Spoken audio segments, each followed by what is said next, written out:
one of, in my opinion, the best crawfish imitating baits of all time is the Megabass Sleeper Craw. And this is a staple in my lineup. This has become one of my favorite baits, especially if you're anywhere near a smallmouth. But this bait has not been released without some controversy. I hear a lot of people complain about losing fish, about missing fish, about not understanding how to work it. So today, we're just gonna do a very quick breakdown of a few Sleeper Craw tips, some things that we've discovered and learned, and show you guys how we're using it, from the baits to the line, to the rods, to the reels, everything you need to know about the Megabass Sleeper Craw. Just a quick breakdown.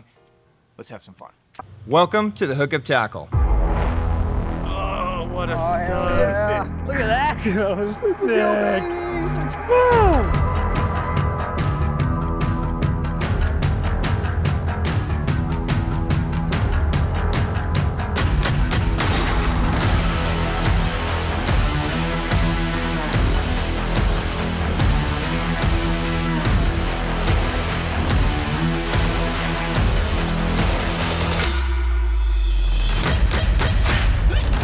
Cheers, my friends. Happy Sunday. All right, guys, some breaking news. What's new this week at the Hookup Tackle? What a beautiful coastline fish. Look at that. Look at that gut on that. That's a nice fish.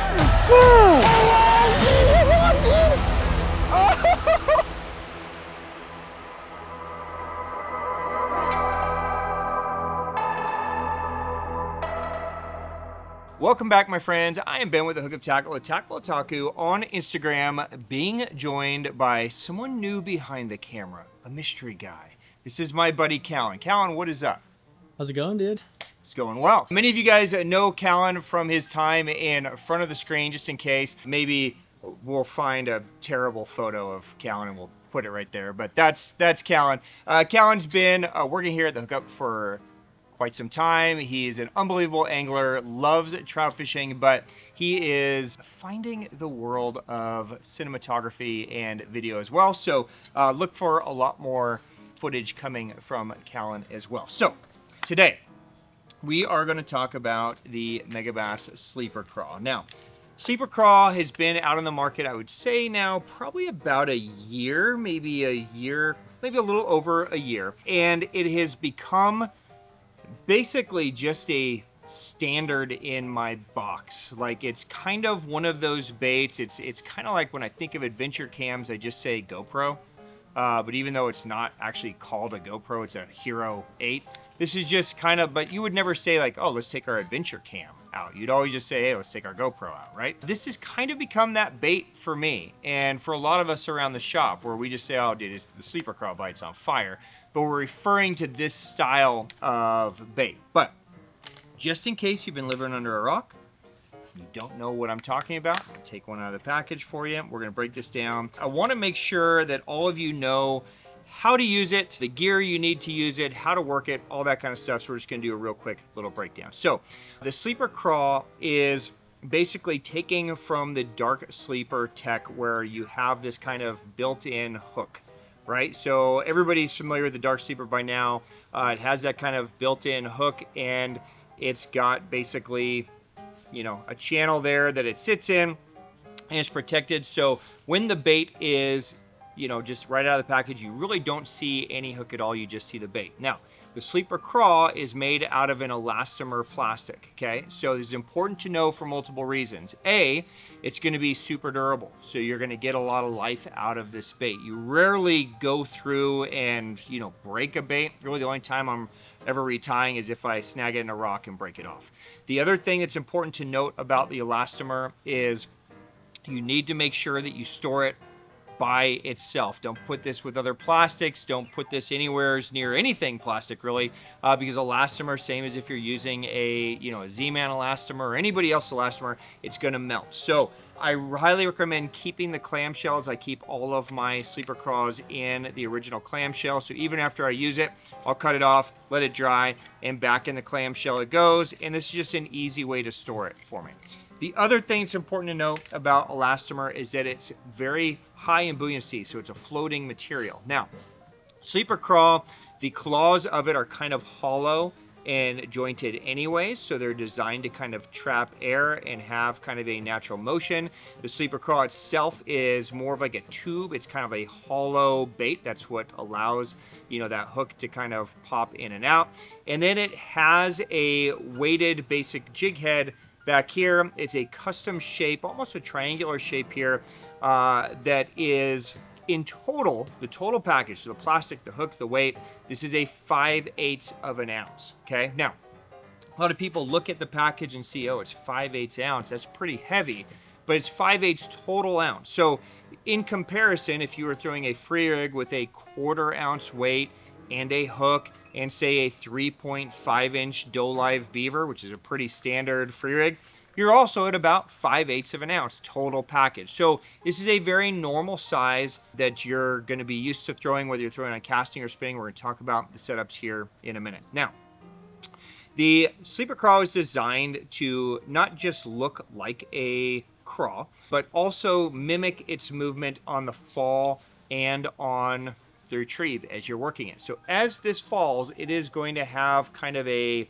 you know, sinking type action. It falls semi-horizontal, I would say. So it's not just a straight down, it's not just a straight horizontal, it's kind of in between, kind of a hybrid semi-horizontal where it falls similar to how a craw would fall, and then when it lands, it is going to kind of raise just a little bit, and these claws are going to come up, and so as you pull it, it's going to kind of go down and then back up. So it has this very lifelike movement that a crawfish scurrying on the bottom would have.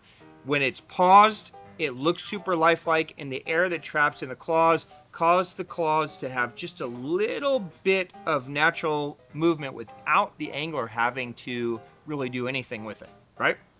So that's basically it. It's pretty straightforward. It looks just like a crawdad. It acts just like a crawdad. If you use it right, they're going to insist that it's real, and you're going to catch a ton of fish on it. Now, before I get to the gear, let's break down colors. It's available in a ton of colors. For me, I keep this relatively simple in my process, not necessarily simple in my colors. I like all the colors, but I'm a sucker for color, and there's times when I really think it makes a big difference to have this shade or this flake or that flake, just to make this simple. There are two colors that are a great starting point. So in my hand here, this is Numa Ebi, okay, which is basically just green pumpkin. Okay, and then watermelon pepper. These are the two starting points for me. They're very similar colors. There's basically just a little bit of black flake. I go with the Numa Ebi or the green pumpkin when the craws in my area are more brown, and I go with the watermelon pepper when the craws in my area are more green. If you don't know what it is, you can flip over a few rocks and look at the crawdads swimming around in the water. If they have more of a green hue, go with watermelon. If they're more brown, go with the Numa Ebi. If you're not sure, just pick one and throw it. Okay, so you can throw this, you can throw this. It gives you a starting point, okay? But day in and day out, this is probably the simplest way I can bring these two colors. I can throw, say I start with Numa Ebi and they're not eating it. I can switch over to watermelon, and sometimes just that little shift will make a difference in getting bites or not, okay? Now, from there, we can utilize the flake in the colors to fine-tune offerings, okay? So a lot of times as we get into summer, the craws will get a little bit more of a red hue to them. So that's when I'll go to something like a grass craw or an Ochita craw, maybe even a Moebi. Moebi's got more of a purplish flake to it. But Ochita craw is kind of like a brown with red flake. Grass craw is kind of like a watermelon with red flake. Sometimes just that little bit of red flake will give just a shimmer of color as that bait moves, which they can react to. A lot of you guys live in like the Tennessee River area where they love scuppernong. So scuppernong would be a great one. I would say more of a regional color, but when they eat scuppernong, they love scuppernong. It's kind of like a reddish blue. So the scuppernong or scuppernong blue is a great one for you guys. If you guys are high up north, so you're fishing Great Lakes, you're fishing, you know, sandy areas where you have crawdads and gobies, then ghost craw is kind of an essential.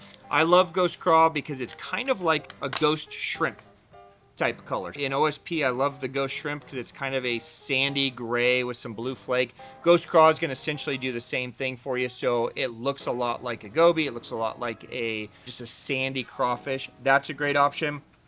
And then, you know, some more nichey colors for me.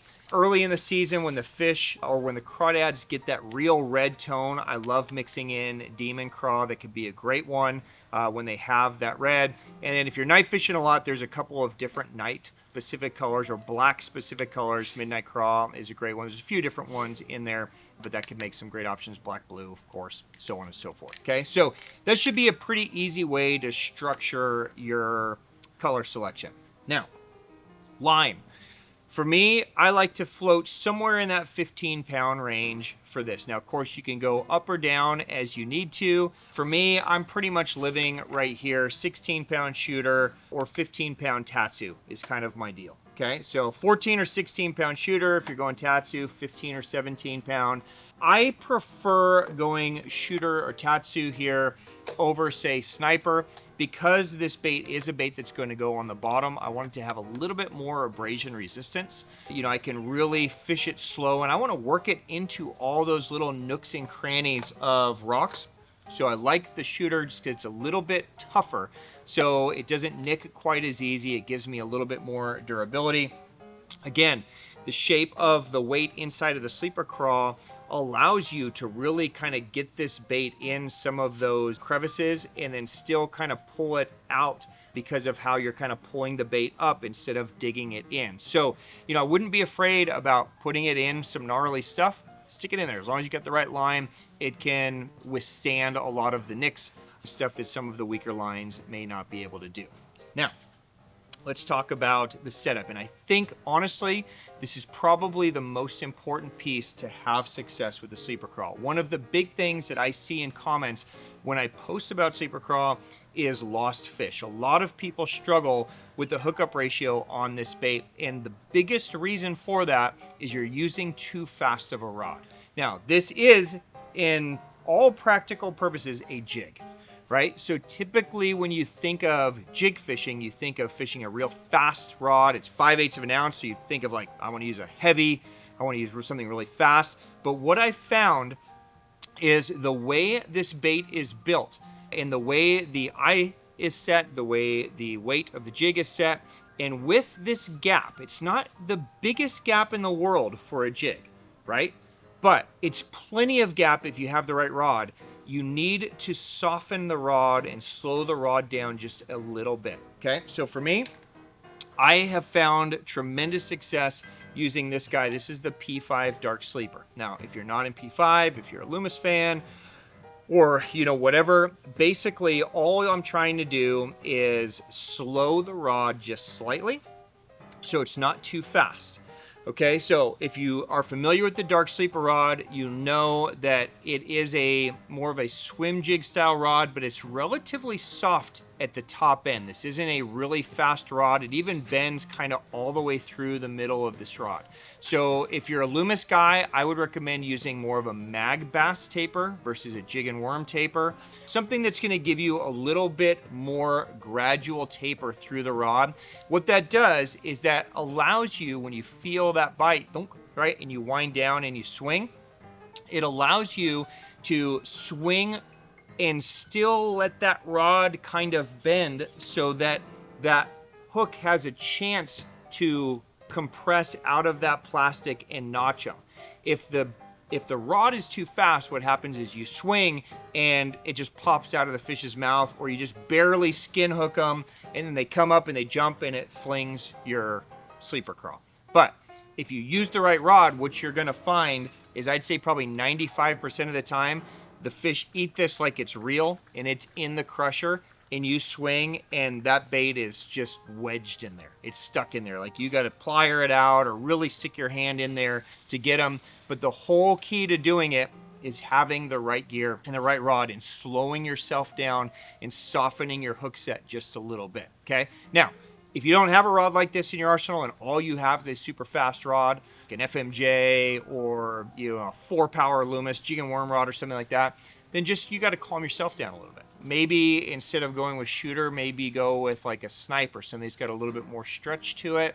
Just lighten your hook set up a little bit. You don't have to be quite so powerful. Ideally, something like this, like a dark sleeper rod, is perfect. As far as reels go, an 8-to-1 high speed is great on this, because again, it's on the bottom, so anytime I go bottom contact, I like a higher gear ratio. It just lets me pick up line. Now, as far as how I'm working this, okay, this is really important also. A couple ways that I find that day in and day out, pretty much I get bit every time I throw it, right? It looks lifelike, so I want it to maintain its lifelike movement and look under the water, right? So this is something that I'm going to throw out. I'm going to let it sink, and again, as this bait's sinking, it's sinking semi-horizontally, so it looks natural as it falls. Usually those fish can see it kind of swimming down and are looking at it when it gets to the bottom. A lot of times, if I made the right cast, when it hits the bottom, my rod goes boom, and I'm like, okay, well that was easy. I literally threw crack down to him.